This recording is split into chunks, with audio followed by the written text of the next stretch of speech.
Hello, everyone, and welcome to the Rachel Freeman Sowers live show. I'm excited to have you here. And this is the go-to place for entrepreneurs and professionals who want to become more bold in the expression of themselves, their mission, and their truth in the online world with video and other mediums.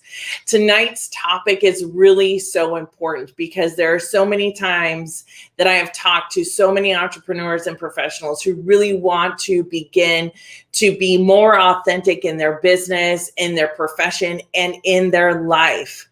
And the insights that I want to offer you tonight are going to come in a little different form than usual. So instead of telling you the insights that I have, I would love to share with you the questions that I ask people in order to have their own insights. Because the one thing about all of us, the beautiful thing about all of us is that we are not a one size fits all. So my insight may not apply to your situation, but the more beautiful question is, how can I help you see the things that are really stopping you from having and being the woman or the professional that you want to be, the entrepreneur or professional that you want to be in your life right now? The other beautiful thing about tonight is that even if you're not an entrepreneur, or maybe you're a professional, but you're a professional stay-at-home mom that does all the things that honestly I never could do, or have like an alternative thing that you're doing, these questions can still apply. And the reason this is so important to me, and many of you have been, if you've been hanging out here at Rachel Freeman Sowers for very long, many of you know that I've been talking about radical visibility. And yes, authentic video mastery. And yet the radical visibility always comes first. And in order for us to become radically visible, we need to become radically visible to ourselves first. And what this means is looking through all different parts of ourselves, looking at these multifaceted parts that really deserve and yearn to be honored. So this week I have had a couple of lows, and it's only like Wednesday, but this is radical visibility to me. I've had a couple of lows this week, and it's because I've been doing some really deep work for myself. And in that really deep work, there becomes residual emotions, there becomes residual thoughts or other things that come up within me. Radical visibility, first of all, is an internal work. It is not about coming on video and being like, hey, so everyone look at me, everyone see me. What it really is a depth of vulnerability and a depth of relationship with yourself. And people ask me, Rachel, I don't know what to do if there's nobody on camera. And tonight we are live streaming for the first time, only in the Radical Visibility and Authentic Video Mastery Facebook group and the YouTube channel. And I don't know if anyone's going to be watching this live with me, but that's okay. Because I'm here to share the message of helping other people really begin to develop the radical visibility. And when people say, what happens if no one shows up? And my response is, you showed up. If people are like, who am I talking to? You're talking to you. The thing is that, I mean, I don't know if this is good, bad, right, or wrong, but I'm going to take it for all it's worth. I can talk to myself for a long time. But really what I'm doing is talking to all of you. And I'm connecting with all of you on a different energetic level, even if you already or only are watching the recording. I love live video because it's interactive. But the fact of the matter is that it will take time sometimes. And I'm okay because that's why I'm here for the long haul. So now that we've talked a little bit about radical visibility, I'm wondering what radical visibility would look like for you. And this is the journey that we're going to take as far as the insights. So first of all, when you hear radical visibility, what does that mean to you? What would you be doing if you were able to become radically visible to yourself first, right? When we become radically visible to ourselves, then we're able to speak our truth in other areas or to other people or live or have a different way of being. Now, the following 5 questions, I would love for you to, if you're joining me live, or even if you're watching the recording, I would love for you to stick those answers into the chat. The first one is, what holds you back from being fully yourself on video? Now, some people I know may not be on video. So if you're not on video, here's the question I'd love for you to ask yourself. What holds you back from being fully yourself in business and in life?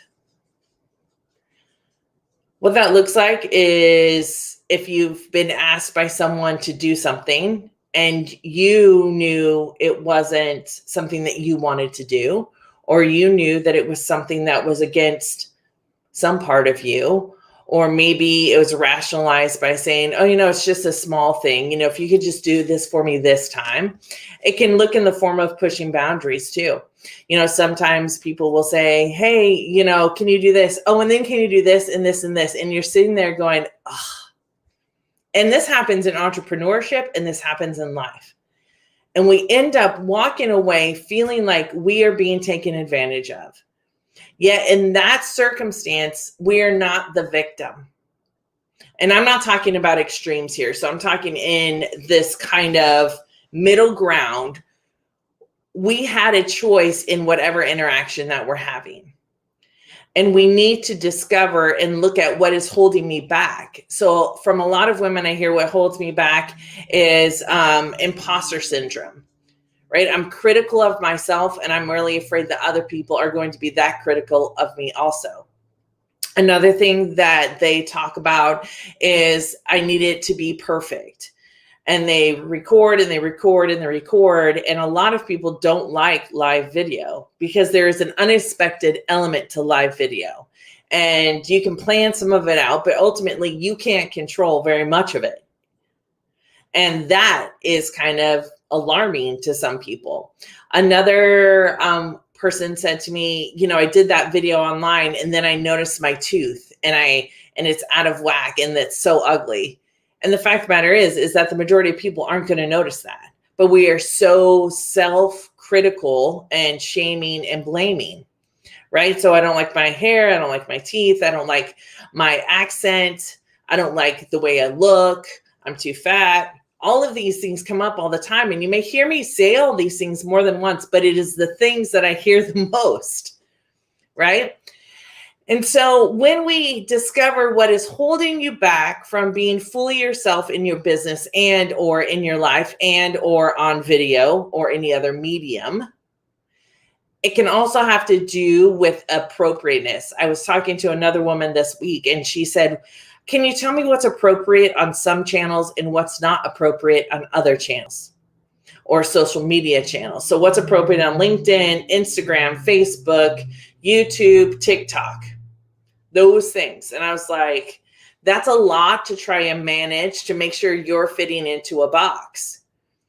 And honestly, I don't change the post. The same post on Instagram is on Facebook, is on LinkedIn.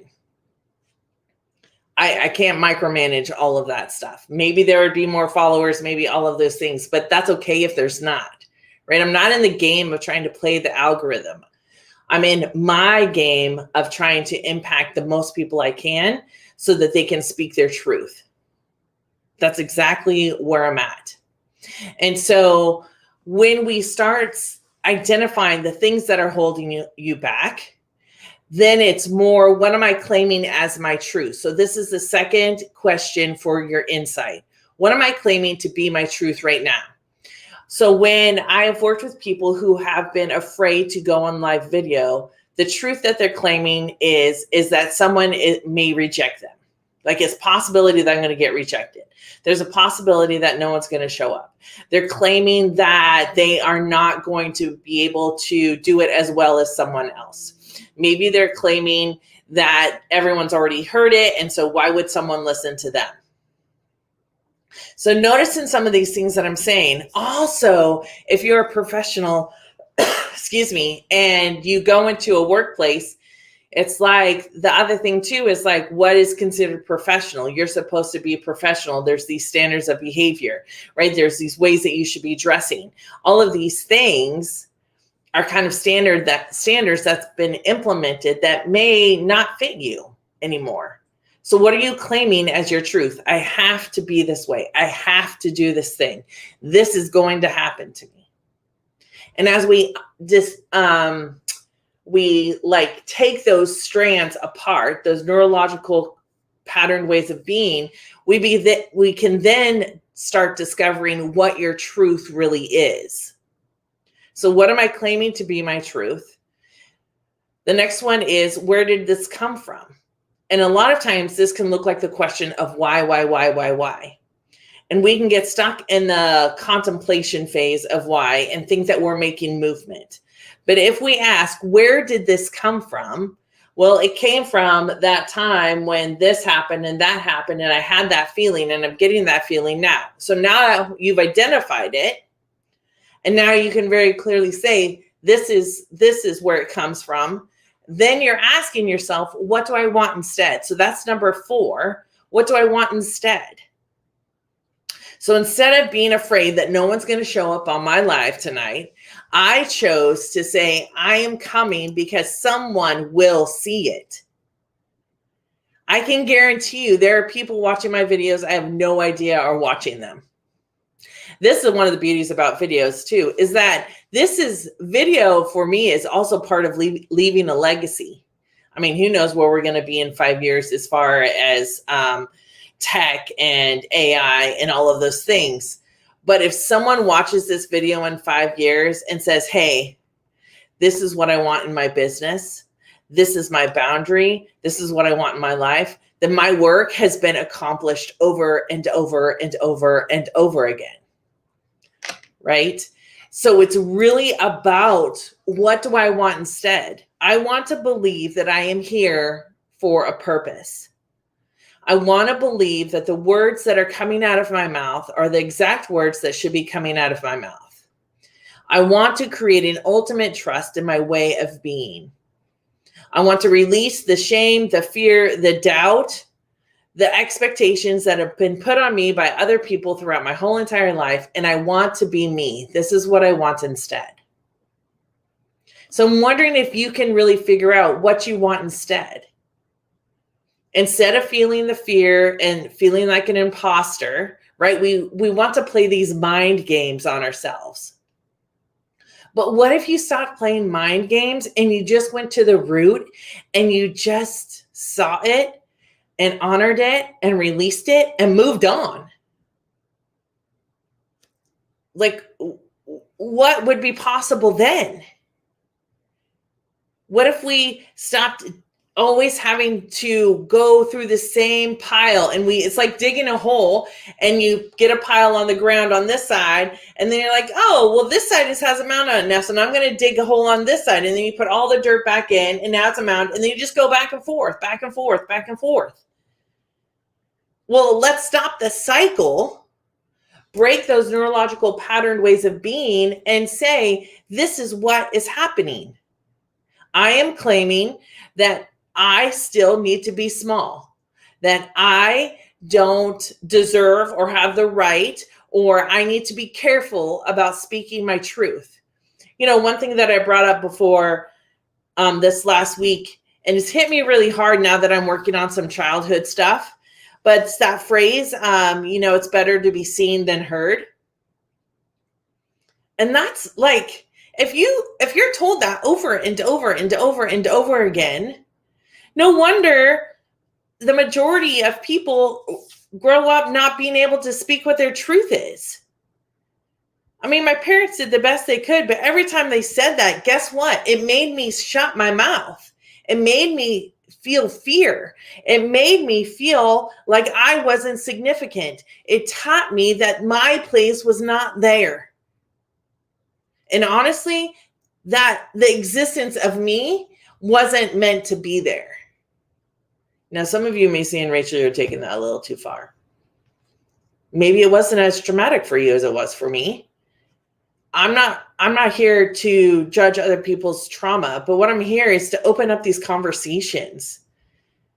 My parents, again, did the best they could. I did the best I could with my daughter, but I effed some stuff up with her. And this thing that was said to me all those times, and to sit quietly in church, don't talk, don't do these things, all the other things that I was taught that women are supposed to do in church, that just was like, didn't make sense to me. It didn't make sense, caused me to deny myself of who I really was, or the life that I was meant to be living. And it's taken me till the age of probably, I would say about 43 to 44 to really start expanding my truest way of being. And I'm still working on it today.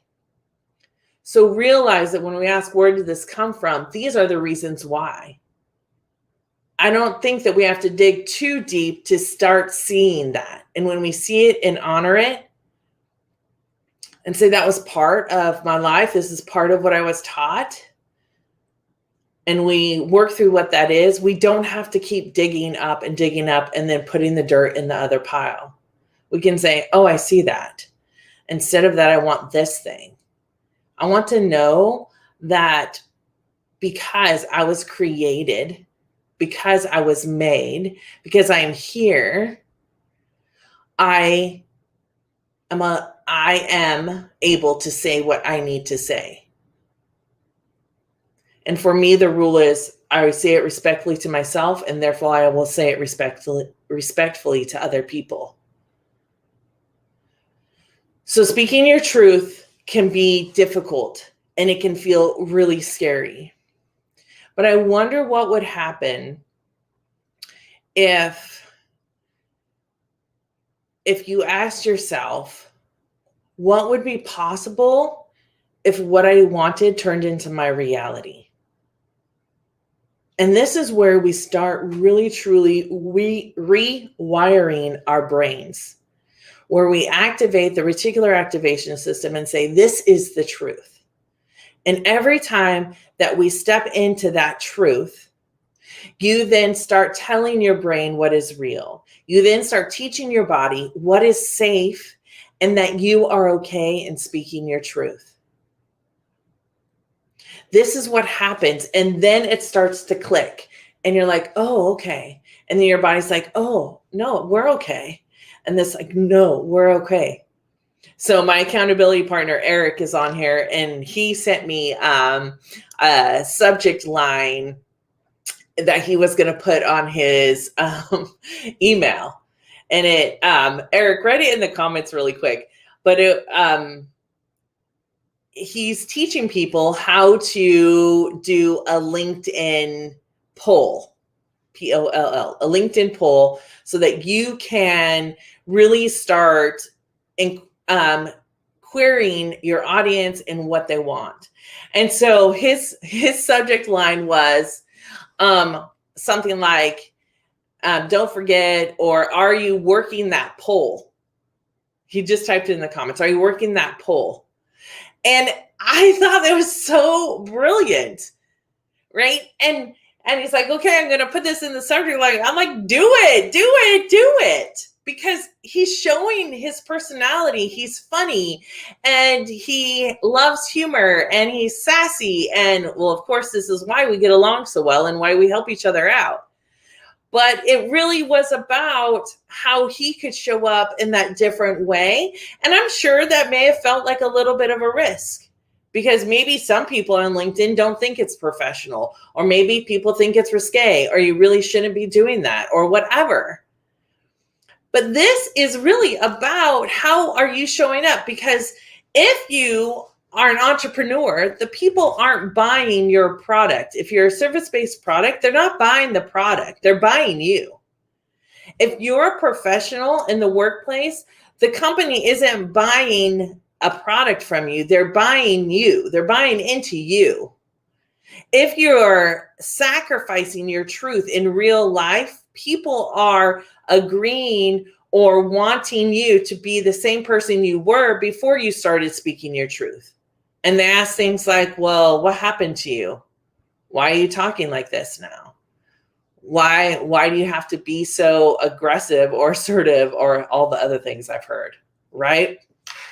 So these are the ways that you gain insights. And each and every insight, every one of these questions helps you dig deeper into yourself so that you can stop walking around feeling like you've numbed yourself or cutting off parts of yourself because it's not appropriate or people might be offended or all of those things, right? And always worrying about other people. Now, I'm not saying don't care about other people. Again, there's no extremes here. But what I'm saying is my rule is I'm respectful to myself, and therefore I'm respectful to other people. So when you ask and dig deeper, you become more radically visible to yourself. Your brain and your body begin to learn that it is safe to be you because you are enough. You're safe to be you because you are enough. Just let that sit there for a second and internalize what I just said. You are enough. Radical visibility includes you beginning to believe that you are enough just as you are. Right? Okay, so how can I create what I want? What's the possibility if you turned what you wanted into reality? How do you create that? And then you go and you do that. You do the thing that will help you create what you want. And what that looks like for some people is watching these videos. I was talking to a woman today and she's like, I appreciate everything that you put out, right? The other way it can look as how do you create what you want is hiring support, hiring a coach, hiring somebody, going to a therapist, whatever you need to do. That's what you do so that you can have what you want and put it into your reality. Now, I'm not saying it might not be hard work because it probably will be. There will be times when you're like, I'm not sure. But if you have that person that has your back, if you have that person that says, I got you, that means all the world. My mentor, I would text her this morning and I said, oh, I'm having a little bit of a wobble because that's what all my British friends say. Like, oh, I'm having a little bit of a wobble. I love it. Anyway, and she's like, remember that you are brave and powerful. And this is why you are starting to notice these things. This is why these things are coming up for you, because you are brave and powerful and it is time to shift them. So whatever is coming up for you, if it keeps coming up and coming up and coming up, don't ignore it. Don't numb it. Don't cut it out. Don't say later. Don't push through. Get that thing. Notice it's because something is telling you you are brave and powerful, and I don't want to do it like this anymore. I don't want to be scared of talking to people because I have a message here and I have some good shit to be saying. And when you realize that and you start believing that you are enough, then you start going and the momentum builds. So I think that's how I'm going to end this Rachel Freeman Sowers Live. If you have questions about how to do that, if you are struggling to do that, please feel free to reach out to me. You can put it in the comments here, or you can private message me on both YouTube and or through the Rachel Freeman Sowers Facebook page, or through the Radical Visibility and Authentic Video Mastery Facebook group. I hope tonight has been inspiring to just one of you out there. I hope that you find it empowering to really work through some of the things that are keeping you stuck and realizing that you can have exactly what you want, be exactly what you want, and do exactly what you want.